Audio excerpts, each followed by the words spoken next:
오늘은 느헤미야 4장 말씀으로 대장 예수 앞서 계시기에 라는 제목으로 함께 하나님의 말씀 나누도록 하겠습니다. 계속해서 성벽 재건의 역사 속에서 하나님께 쓰임받았던 느헤미야의 이야기를 우리가 함께 상고하고 묵상하고 있습니다. 어제 3장 본문에서는 엘리야십을 위시한 제사장 가문들을 시작으로 많은 사람들의 희생이 이 성벽을 중수하고 공동체를 회복시키는 내용들을 우리가 살폈습니다. 특별히 기도가 현실이 되도록 하는 계기가 공동체를 위한 희생에서 비롯됨을 우리가 함께 말씀을 통해서 도전받았습니다. 여러분, 오늘 4장은 성벽 중수가 절반을 넘어서 완성을 향해 나아가는 모습들이 담겨져 있습니다. 6절입니다. 이에 우리가 성을 건축하여 전부가 연결되고 높이가 절반에 이르렀으니 이는 백성이 마음 들여 일을 하였음이라.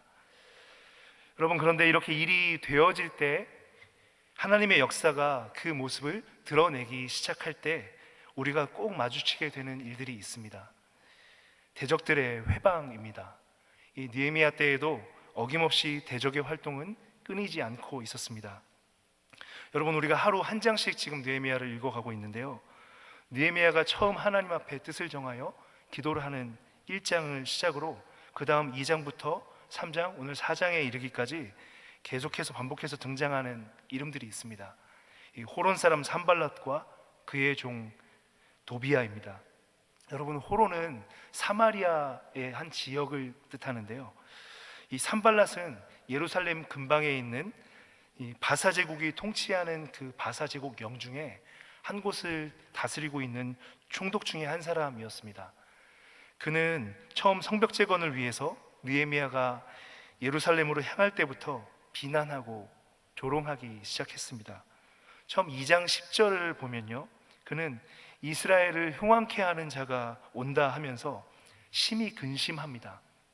그리고 2장 19절에 보면 성벽 재건의 역사를 무시하고 비웃었고 또 페르시아와 이 이스라엘 사이를 이간하는 모습을 보입니다. 이 산발랏과 도비야는 오늘 4장에서는 더욱 비중 있게 등장하고 있습니다. 4장 1절과 4장 7절을 보시면 이들은 성벽 중수가 50% 이상 진행되는 것을 보자 심히 분노했다라고 나와 있습니다. 그런 가운데에 이들이 벌이고 있는 일들이 있습니다. 2절로 3절입니다. 자기 형제들과 사마리아 군대 앞에서 일러 말하되 이 미약한 유다 사람들이 하는 일이 무엇인가? 스스로 견고하게 하려는가? 제사를 드리려는가? 하루의 일을 마치려는가? 불탄 돌을 흙 무더기에서 다시 일으키려고 하는가? 하고 암몬 사람 도비야는 곁에 있다가 이르되 그들이 건축하는 돌성벽은 여우가 올라가도 곧 무너지리라 하더라. 이들은 어떤 일을 벌이고 있습니까? 이 미약한 유다 사람들 스스로 견고하게 하려 하냐? 제사를 드리려 하느냐? 그들이 건축하는 돌벽은 여우가 올라가도 무너지리라. 비난하고 조롱하고 저주하는 말들입니다. 성도님들, 우리가 하나님의 일을 감당할 때 특별히 일이 되어지기 시작하는 그때부터 경계하고 주의하고 분별해야 할 일이 있습니다. 대적 마귀가 말로 조롱하고 회방하며 교란하는 일을 시작한다라는 것이죠. 오늘 보면 4장에는 기도를 포함하여서 등장인물들의 여러 말들이 많이 인용되고 있습니다. 그런데 그 인용되는 말들 속에 크게 두 가지 우리가 좀 주목해 볼 것이 있습니다. 2장 2절과 3절, 8절 그리고 12절에 보이는 외부의 대적들이 하는 말이고요, 두 번째는 10절과 12절에서 보이는 언약 공동체 안에 연약한 자들이 하는 말입니다. 먼저 대적들의 말을 살펴보겠습니다. 이 미약한 유다 사람들이 하는 일이 무엇인가? 2절 3절에서 나타나는 조롱과 저주의 말들, 그리고 또 8절과 11절에는 어떻습니까? 다 함께 꾀하기를 예루살렘으로 가서 치고 그곳을 요란하게 하자 하기로. 11절입니다. 우리의 원수들은 이르기를 그들이 알지 못하고 보지 못하는 사이에 우리가 그들 가운데 달려들어가서 살육하여 역사를 그치게 하리라 하고, 회방하고 조롱하는 걸 넘어서서 교란하며 들어가서 죽이겠다라고 겁을 주고 있습니다. 여러분, 원수마귀들의 비난을 우리가 가볍게 여겨서는 안 됩니다.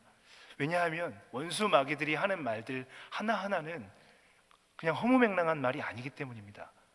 원수마귀들이 사람을 통해서 하는 이 회방하는 말들은 굉장히 일리 있는 말들입니다. 2절 3절에서 나타나고 있는 말들도 그렇고요, 실제적으로 이스라엘이 당대 그 상황에서 딱 들었을 때, 아, 그렇지, 우리의 모습이 그러하지. 여러분, 민수기에서 이 정탐꾼들이 돌아와서 하는 보고의 내용은 어떻습니까? 그들은 이 정탐꾼들은 장대한 거인들을 보고 와서 돌아와서 우리들은 메뚜기와 같다라고 이야기했습니다. 그들의 말이 신앙이 없는 말이지만 이 사단은 교묘하게 현실적으로 정말 일리가 있고 우리가 동의할 수 있는 말들로 우리를 교란하고 공격해 들어온다라는 것이죠. 8절이 말을 하는 것처럼 그런 자리에서 끝내는 것이 아니라 꾀를 내어서 대적하고 또 교란을 조장하는 말들로 파고 들어온다라는 것입니다. 시편 2편 1절로 3절은 하나님의 나라를 향한 원수 마귀의 이런 교란과 대적의 말들이 어떠하였다라는 것을 이렇게 말씀해 줍니다. 어찌하여 이방 나라들이 분노하며 민족들이 헛된 일을 꾸미는가? 세상의 군왕들이 나서며 관원들이 서로 꾀하여 여호와와 그의 기름 부음 받은 자를 대적하며 우리가 그들의 맨 것을 끊고 그의 결박을 벗어버리자 하는도다. 예수 그리스도 또 구약에 등장하고 있는 많은 선왕들을 향하여서만 있었던 역사인가요? 잘 짚어보십시오. 오늘 하나님의 기름 부음 받은 그리스도인들을 향하여서도 이와 같은 대적들의 회방과 저주와 하나님의 뜻을 망치려고 하는 역사들은 특별히 말의 통로로 계속해서 끊이지 않고 이어지고 있습니다. 그런가 하면 두 번째로 오늘 본문 속에서 우리가 주의하여 살펴야 할 말은요, 연약한 자들이 하는 말들입니다. 10절입니다. 유다 사람들은 이르기를 흙무더기가 아직도 많거늘 짐을 나르는 자의 힘이 다 빠졌으니 우리가 성을 건축하지 못하리라 하고, 12절입니다. 그 원수들의 근처에 거주하는 유다 사람들도 그 각처에서 와서 10번이나 우리에게 말하기를 너희가 우리에게로 와야 하리라 하기로. 여러분, 포로기 때에 가장 많이 끌려갔었던, 이 바벨론으로 가장 많이 끌려갔었던 두 지파가 있습니다. 유다 지파와 베냐민 지파였습니다. 그리고 또 바벨론이 포로로 끌고 갈 때에 그들의 법칙이 하나 있었는데요, 그들은 엘리트이고 재능이 있고 유능한 사람들, 왕족이고 귀족이고 또 재능이 있는 사람들을 끌고 갔습니다. 남겨놓은 사람들은 병약하고 유약하고 정말 그 어떤 재능도 보이지 않는 그런 사람들을 남겨두고 가는 전략이 있었습니다. 여러분, 유다 지파 사람들은 가장 많이 끌려갔습니다. 남은 자들 중에서도 유약한 자들만 남아 있었고 가장 많이 끌려갔기 때문에 가장 유약하고 병약한 지파들이었습니다. 오늘 그들이 느헤미야에게 와서 하는 말들은 어떤 것입니까? 흙무더기가 아직도 많다. 짐을 나르는 자의 힘이 다 빠졌다. 지금 이 성벽 재건하는 일 하기에도 우리는 힘이 붙입니다. 너무나 힘듭니다. 그리고 또 이 대적들과 접경 지역에 있었던 자들은 모두가 힘든 상황이었는데요, 10번이나 찾아와서 자기들이 있는 곳을 와서 도와줘야 한다라고 계속해서 간청을 합니다. 여러분, 2장과 3장에서 우리가 확인한 사실들이 있습니다. 느헤미야는 굉장히 주도 면밀한 사람이었고요, 기도를 현실화시키는 놀라운 영적 균형 감각을 가진 사람이었다라는 겁니다. 느헤미야는 오늘 이 복잡한 교란의 말들과 또 연약한 자들의 말들이 이 난무하는 상황 속에서 어떤 말을 해야 될지, 그리고 어떤 실천을 해야 될지에 대해서 또한 놀라운 영적 균형 감각을 보여줍니다. 그는 모든 상황 속에서 먼저 항상 기도로 정확한 방향을 잡습니다. 오늘 4절, 5절, 14절을 보시면 대적들의 말을 향하여서도 또 연약한 자들의 말을 향하여서도 느헤미야는 먼저 방향을 정확하게 잡고 있는 모습을 보여줍니다. 느헤미야는 이 전쟁의 주권이 누구에게 속한 것인지를 먼저 명확히 선포합니다. 4절, 5절입니다. 우리 하나님이여 들으시옵소서. 우리가 업신여김을 당하나이다. 원하건대 그들이 욕하는 것을 자기들의 머리에 돌리사 노략거리가 되어 이방에 사로잡히게 하시고 주 앞에서 그들의 악을 덮어주지 마시며 그들의 죄를 도말하지 마옵소서. 그들이 건축하는 자 앞에서 주를 노하시게 하였음이니이다 하고, 또 여러분 14절 상반절을 한번 보십시오. 내가 돌아본 후에 일어나서 귀족들과 민장들과 남은 백성에게 말하기를 너희는 그들을 두려워하지 말고 지극히 크시고 두려우신 주를 기억하고. 특별히 여러분 4절 5절이 너무나 중요합니다. 대적들의 일리 있는 말이 우리를 공격해 들어올 때 느헤미야는 그 대적들의 말에 집중하고 대적들의 말에 대응하지 않았습니다. 느헤미야는 방향을 돌려 하나님 앞으로 갔고, 그리고 하나님 앞에 그 대적들의 말을 아뢰입니다. 그대로 올리죠. 그리고 심판을 탄원합니다. 왜 그렇습니까? 건축하는 자 앞에서 주를 노하시게 하였음이니이다. 이 말이 드러내는 것과 같이 느헤미야는 이 싸움이 지금 단순히 이스라엘 백성들의 싸움이 아닌 하나님의 나라, 하나님의 일을 향한 마귀의 대적, 하나님을 향해서 걸어오는 싸움이다라는 것을 알고 있었기 때문입니다. 연약한 자들의 말을 향하여서도 본문을 살펴보시면 13절에 느헤미야는 적절한 조치를 취해줍니다. 요약해서 10번이나 찾아와 우리를 도와주십시오 하는 그들을 향해서 성벽 뒤에 군사들을 더 배치해 줍니다. 그러나 이 연약한 자들을 향하여서도 느헤미야는 영적으로 명확한 방향을 제시합니다. 이 싸움은 하나님께 속한 것이고 하나님께서 싸우신다라는 것을 각인시킨다라는 것이죠. 이 14절 하반절 부분들을 보면 이렇게 말씀하고 있습니다. 너희는 그들을 두려워하지 말고 지극히 크시고 두려우신 주를 기억하라. 전쟁의 주권이 하나님께 있다라는 것, 하나님께서 싸우시는 전쟁이다라는 것을 느헤미야는 놓치지 않고 있습니다. 오늘 읽지는 않았지만 20절에서 이 부분을 명확하게 드러내 줍니다. 20절입니다. 너희는 어디서든지 나팔 소리를 듣거든 그리로 모여서 우리에게로 나아오라. 우리 하나님이 우리를 위하여 싸우시리라 하였느니라. 아멘. 여러분, 이와 같이 말들 속에서 하나님 앞에 기도하며 또 권면의 말, 또 하나님 앞에서 무엇을 보아야 할지에 대해서 명확하게 제시해주는 모습을 보여줍니다. 그러나 또한 느헤미야는 실천적인 면에 있어서도 놀라운 균형 감각을 계속해서 보여줍니다. 앞서 여러분 6절에 보시면 6절 앞부분에 보면 이 대적들의 조롱과 저주의 말들이 이어지죠. 그리고 6절을 한번 보십시오. 어떻게 시작되고 있습니까? 이해라고 시작되고 있죠. 대적의 말들이 듣는 상황 가운데 이해라고 하면서 그 뒤에 이어지는 내용들은 어떻습니까? 성벽 중수하는 일들, 하나님 앞에 기도하는 과정 가운데 대적들이 와서 조롱과 회방하는 말들을 하는데 그 말에 집중하지 않고 하나님께 기도하고 지금 본인들이 하고 있는 그 일들, 성벽을 중수하고 있는 그 일들에 집중하여서 그 일을 50%가 이르도록 이어나가고 있는 모습을 보여주고 있습니다. 또 8절에 교란하면서 또 소란케 하려는 대적들의 말을 듣고서도 느헤미야는 실천적으로 어떻게 대응합니까? 9절에 보면 파수꾼을 세웁니다. 또 연약한 자들을 실천의 자리로 이끄는 그의 지혜는 너무나 놀랍습니다. 14절 하반절을 한번 보십시오. 자기 몫을 분명히 그어줍니다.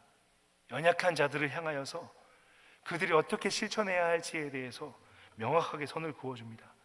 너희는 그들을 두려워하지 말고 지극히 크시고 두려우신 주를 기억하고 너희 형제와 자녀와 아내와 집을 위하여 싸우라 하였느니라. 어떻습니까? 하나님의 싸움이지만 우리가 허락된 자리에서 우리가 싸워야 할 몫이 있다라고 이야기하고 있습니다.